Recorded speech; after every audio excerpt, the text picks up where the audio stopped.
This here is from X, and Greta here seems to be, well, explaining her side of the story about what happened when she got captured, quote unquote, because who knows exactly what happened. So let's hear her out.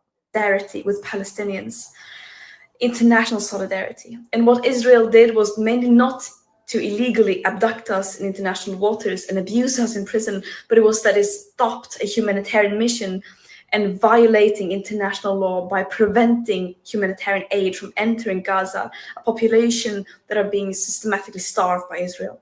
And this is a blatant violation of international humanitarian and maritime law. And I also want to make it very clear that our imprisonment by Israel is a direct result of our governments.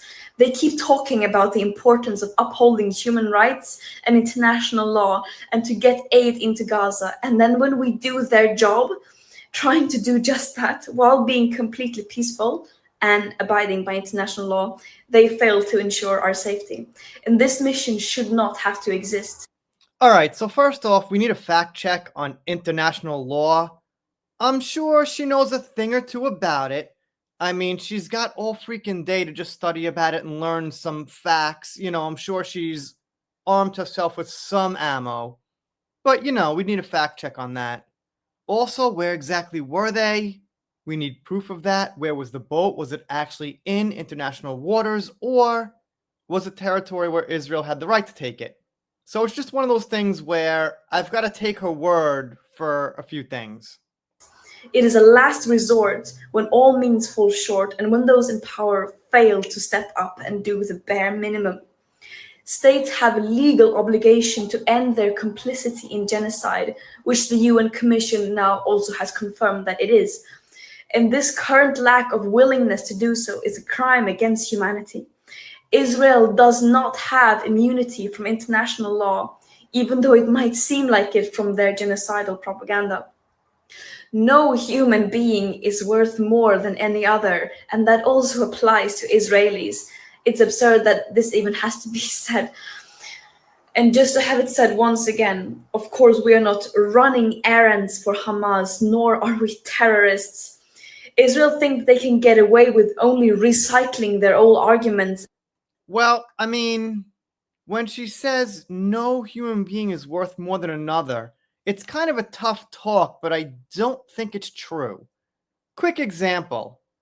I think like a guy who's in his 60s or something on his way out is not worth as much as a pregnant woman in her 20s. Just for a real quick example. There's also people doing certain jobs that I would say are worth more to society than others. Maybe a doctor that does cancer surgery is a bit more important than someone who, I don't know, plays pranks online and makes money off ads. Just saying. It's just one of these, heartstring talking points that when you think about it for a little bit, it's actually not true. I know it's tough. It sucks to say, but we're a society. We have a certain level of functionality we have to continue, and some people contribute to that more than others. That's just a fact of life. And smear campaigns to justify their atrocities without addressing the evidence of them committing a genocide. But the world sees through their desperate lies. Terrorism is defined as the calculated act of using violence to incite fear in a population for political control. Is that really what this peaceful humanitarian mission carrying food, medicine, baby formula in line with international law was doing? One can really ask who the real terrorist is here. And I stand by what I've said and stood for since I became an activist at the age of 13. I will continue to fight for a free world, a world free of all forms of oppression and racism, where we put human and planetary well-being over short-term economic profit and geopolitical control for a few. And that might sound naive, but I would any day choose being seen as naive over having double standards and not doing anything in the face of injustice. So, since she was 13, what has she actually done that you can say, you know what, because of Greta Thunberg, this is now different in this place? Did she change something somewhere? I'm not talking about some little micro manipulation, some small town or something, and they've got I don't know, a little statue or plaque for her or something. She went in, she helped. I'm sure over the years she's done little things here and there in isolation, but what has she actually done that like everyone knows about? Like that was what she did. Because of her, this is now different. I'm not sure there's anything. Anyway, maybe you know down there in the comments. Please let me know because I can't think of it. And I urge everyone to join the global uprising for justice, freedom, and equality, and to apply real pressure on our governments and institutions to fulfill their legal obligations to ensure human rights for everyone. We have truth, morale, international law, justice, love, history, solidarity of the world, as well as basic fucking common sense on our side. The war criminals have hate, lies, and weapons. Justice will prevail. Free Palestine. All right, so I'm going to give Greta a short education on life and maybe some other people out there.